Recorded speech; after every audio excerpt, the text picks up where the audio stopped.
Hello viewers, my name is Chase Clover, and this is my review of the May 7th, 2014 edition of USW Wednesday Night Intensity. We are 3 weeks away until USW tap out. I'm aware of this review coming out later in the week because I've had things to do and haven't been able to record or publish this video, so I'm doing it now, and by the time you see it, it'll probably be up, I believe, on Saturday, May the 10th, I believe. So we start off the show with Alexander Rotten coming out and celebrating his victory, talking about how he defeated Zach Hardy at No Remorse, and he's a champion now. Things are going to be changing now that he's a champion. And then Zach Hardy comes out, and he starts telling Alexander Rotten that he's going to challenge him for the title back in his rematch tonight, which is the 7th. And I think his words were, "You're not going to be the champion for long.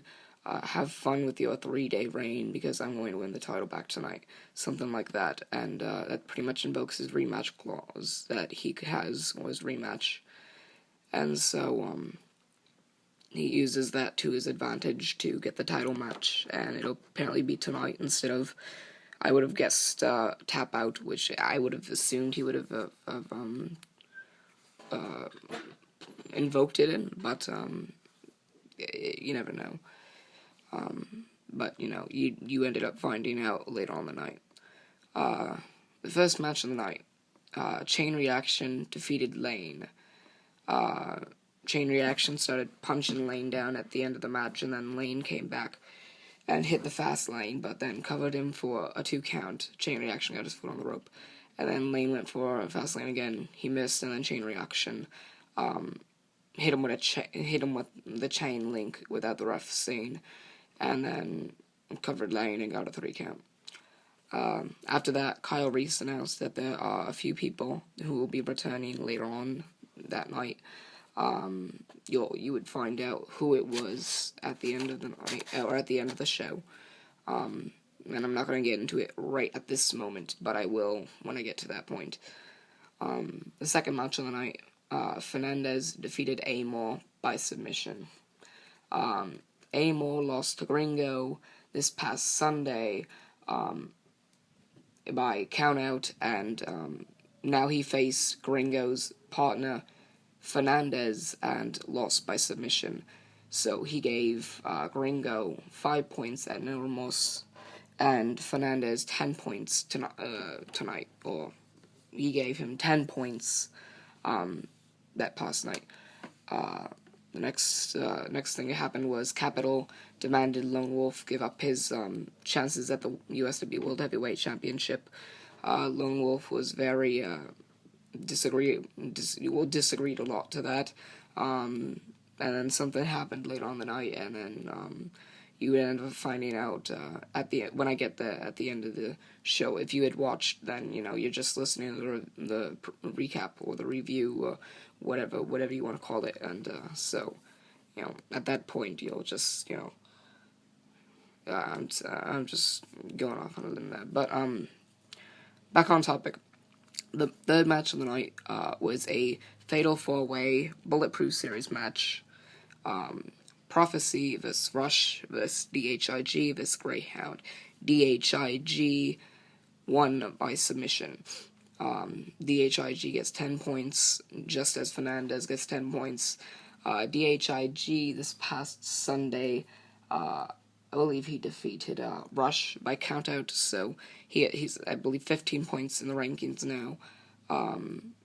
The others pretty much kind of frozen right now. But they have a few weeks to get some points and to not be eliminated. But it doesn't seem to me like it doesn't seem like this Bulletproof series is going to be too chaotic. Like, I know that they were very chaotic in WOW, but they don't have the performers in the Bulletproof series this year that they had in WOW, so I feel like it's not going to be as chaotic and as close, but as I said, this past Sunday, DHIG could get far. Greyhound and Prophecy have proven their worth in USW. Greyhound still in the midst of that. Prophecy doing that very well. As I said, Rush, just not a kind of performer who has shown that he belongs in USW, and I see him being eliminated from this Bulletproof series very quickly. After that, they showed highlights from Zach Hardy's, I believe, 137-day USW Championship reign, which I think is the longest reign ever by a performer to hold the USW Championship.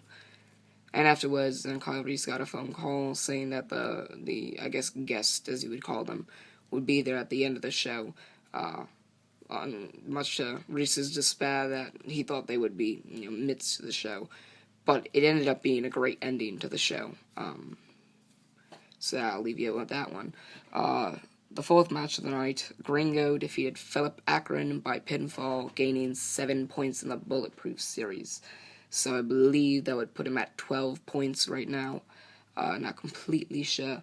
Philip Akron lost to Prophecies past Sunday, lost to Gringo today or tonight or last Wednesday or whatever. And so he does not have any points, and that could be a struggle for Philip Akron and could be the death of his Bulletproof series spot.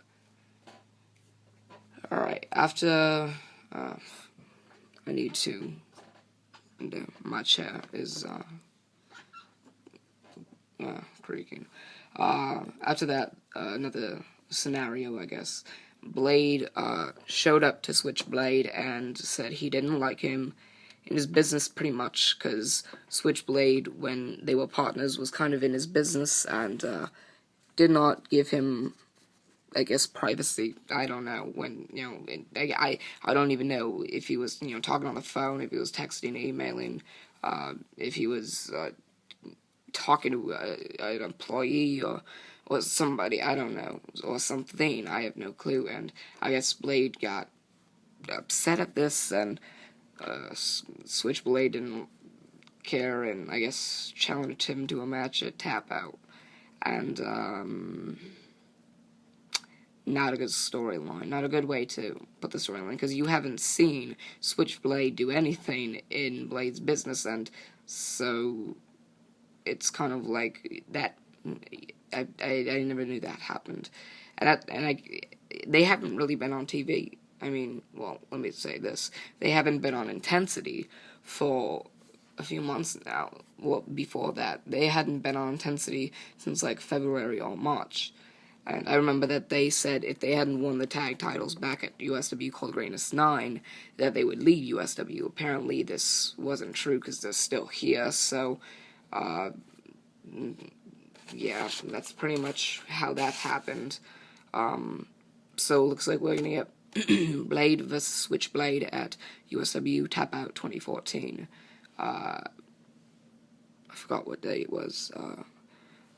Hold on, give me a chance to think.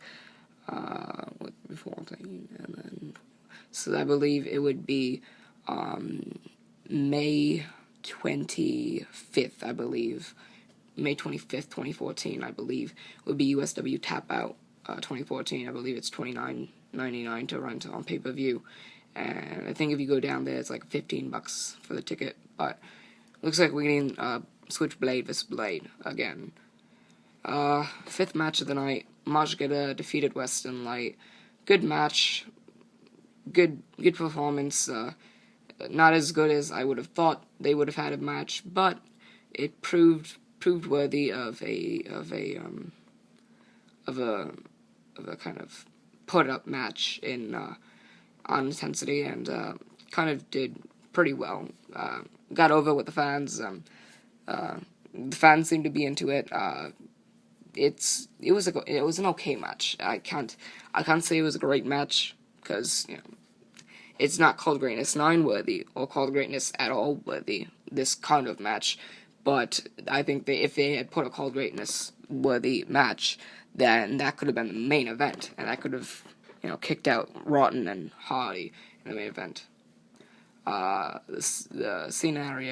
next scenario was Cannon coming out and talking about how he was going to win the Bulletproof series, and he was going to, main event Bulletproof 7, I believe, Bulletproof 7, and he was going to walk out the new champion. Didn't even describe whether it was the USW champion or the USW World Heavyweight champion. But then Dwayne Porter came out, did his entrance, and then they fought, and then Dwayne Porter defeated Cannon by countout. Dwayne Porter earned 5 points, and he lost past Sunday against Greyhound, so he has 5 points now. Cannon did not earn any points, but he did defeat Chris Ross by countout this past Sunday, so he has 5 points as well, so they are pretty much tied on the rankings, and that was the 6th match. And then afterwards, Alexander Rotten walked out with the new USW Championship belt. Apparently, he brought out a new championship belt, which the old USW Championship belt was like one with a 6-sided front plate, and like 6 side plates, and that was debuted like 2 weeks ago. So apparently, we have a new USW Championship, and I guess USW just wants to spend their money. They brought out a new USW Championship belt. What my perspective would be is that, considering they had just debuted a new USW title after the one that they had for quite a while, I think this will just be a Rotten-only title belt. I think once Rotten loses a championship belt, I think Zach Hardy or Cannon or Marshall or whoever will bring back the old USW Championship belt, which was Zach's Blade. I believe it's a hexagon. I think a hexagon has 6 sides. Either that or the old USW Championship belt. That was really well. That worked really well, and then they debuted a new title. Wasn't bad, and then this title, kind of ugly. It was kind of a similarity to the very first TNA World Heavyweight Championship, mixed with the old WWF Championship, and it was kind of terrible. Just like, yeah, it's a terrible design, terrible belt altogether. But nonetheless, the 7th match, the main event of the night, USW Championship match, Zach Hardy defeated Alexander Rotten. Oh boy. Alright, Alexander Rotten defeated Zach Hardy this past Sunday at No Remorse 2014 to win the USW Championship. Many people, many fans in the USW fan base despised Rotten because of defeating Zach Hardy. Rotten, as I said plenty of times before, did not deserve the USW Championship match. He only was granted it by Zach Hardy because he wanted him to get off the stage and out of this promo that Hardy was cutting like the previous week. And so Zach Hardy uses a rematch, defeats Alexander Rotten. Zach Hardy threw a lot of punches. He threw a lot of kicks. He showed that, I don't really know how to explain it, but he showed that he could really overcome a lot of odds. He hit the stomach pump on Alexander Rotten, which many people didn't think would be possible, and then more people thought was less possible, went for Hardy at face plant. The first time, couldn't lift him up and got smashed underneath Alexander Rotten, and Rotten covered him for a 2 count. Rotten got back up, kind of threw Zach Hardy into the corner, started punching him and everything. Hardy kicked him in the face and then kicked him in the back to like shove him towards the referee. The referee got knocked down. Zach Hardy got a wooden post, if you would call it, smacked Rotten over the head, and then got the Hardy face plant and right down, and the referee counted 3, and Alexander Rotten was the new. Alexander Rotten had lost the championship, and Zach Hardy is once again the USW champion in his 4th reign, and I think he's not going to hold on for the title as long, but I think he has a very good chance of being the champion for a while.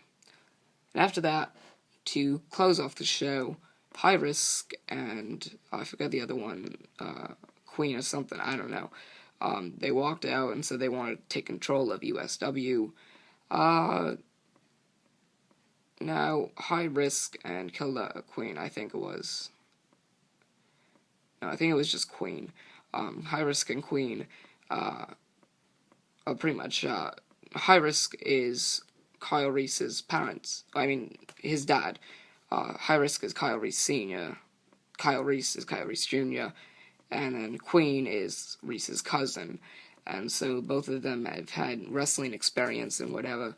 And so they wanted to take control of USW. They wanted to make the rules of it. They wanted to completely shift around USW and pretty much wanted to be the boss of it, be the boss of all the workers. I don't think Kyle Reese is going to let that up. Kyle Reese Jr.